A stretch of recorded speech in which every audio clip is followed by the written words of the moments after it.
This here is my personal device, my Samsung Galaxy S22 Ultra, and this here is my new to me Samsung S22 Ultra.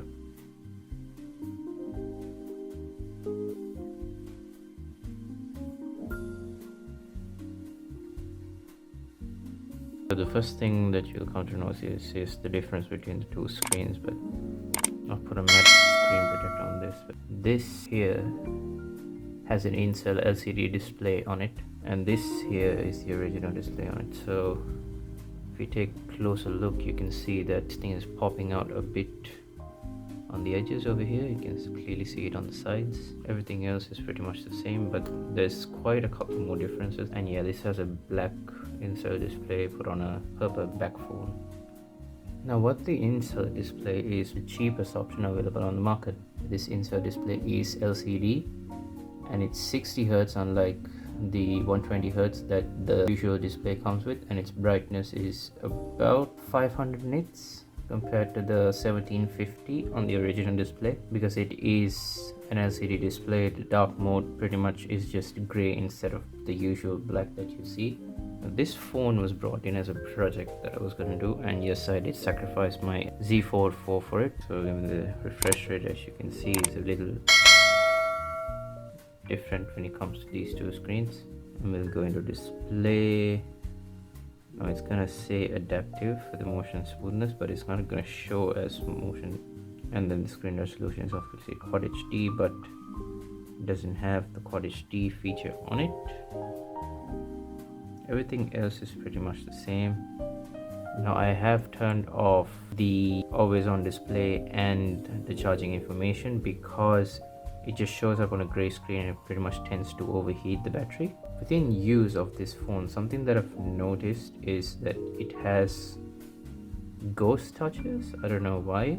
And yes, double tap to unlock doesn't work, like double tap to wake the screen doesn't work, although double tap to lock works.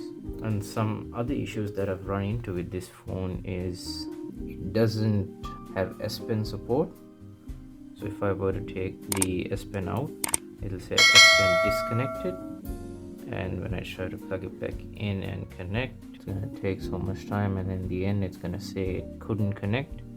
Now this could be because the display itself, the connector, it doesn't work for S Pen support.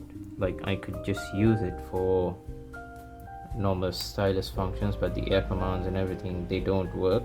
And another thing wrong with this display that I've seen is the fingerprint sensor. It says fingerprint sensor isn't responding. And one more thing about this display is when you compare it with the original, as you can see, the buttons, they protrude a little bit more than the original one. And even when you come to the SIM slot at the back, protrudes a little bit more than it does in the original. It doesn't sit flush, and everything else is pretty much the same because all the components from the original phone are being transferred onto this one. And then I'm gonna do the screen test to show the screen responsiveness. Star hash 0 star hash. So like I said, I've experienced ghost touches with this phone, so I'm going to show you what that's like.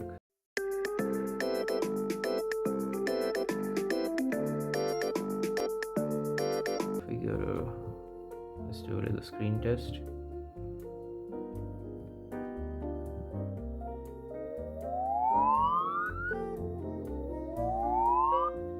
Now I'm going to test the speaker to see if when they installed this device they actually did a good job with it.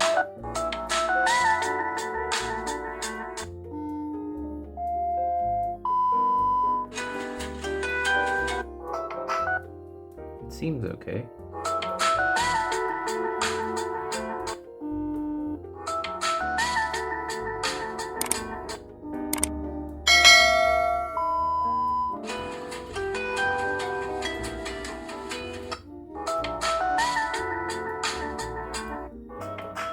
Now when you go to the black screen, you can tell the slight difference when I flip the screen like this. See, it's gray and this thing is pure black. And that's what an OLED display and an LCD display pretty much does to your phone. And so the S Pen,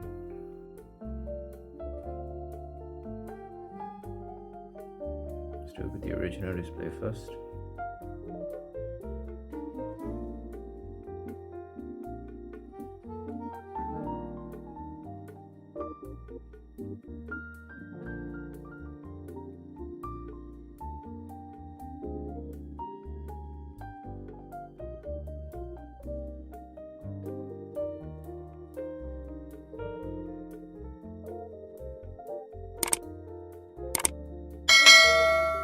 And the S Pen hover.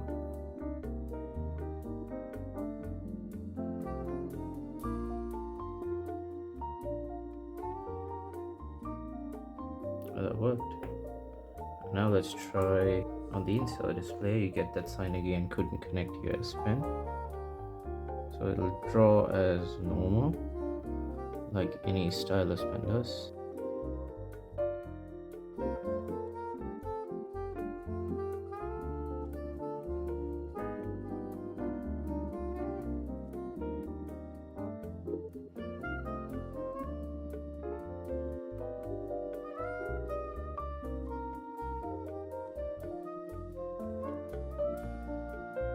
Now, something that the S22 Ultra and the S22 devices were notorious for is overheating issues.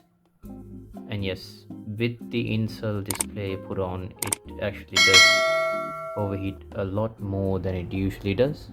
If you're trying to wonder why I went for an S22 Ultra, because it's more readily available because of the issues. And I think it's worth getting it and trying to fix it up instead of going through for a different device. And yes, with the Z44, the thing was, it was almost halfway openable, so I couldn't completely open it and use it for full experience. Now, another thing is, because this display is more above, it tends to have the camera a little bit more inwards.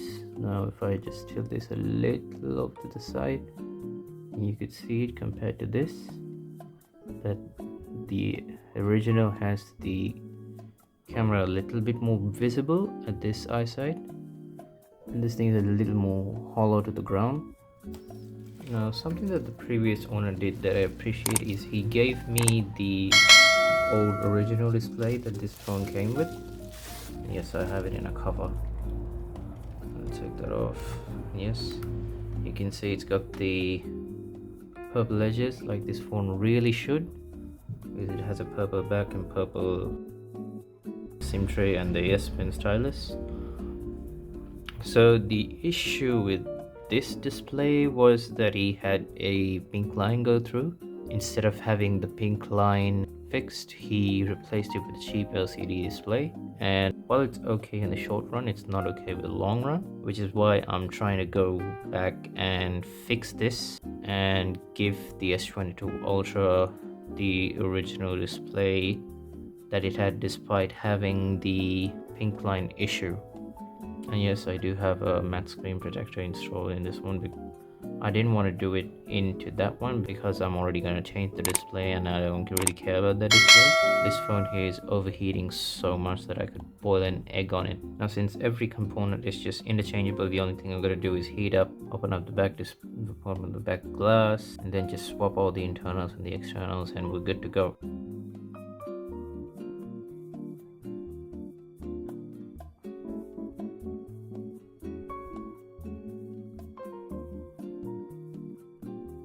So stay tuned for that video, and I will be ending this one.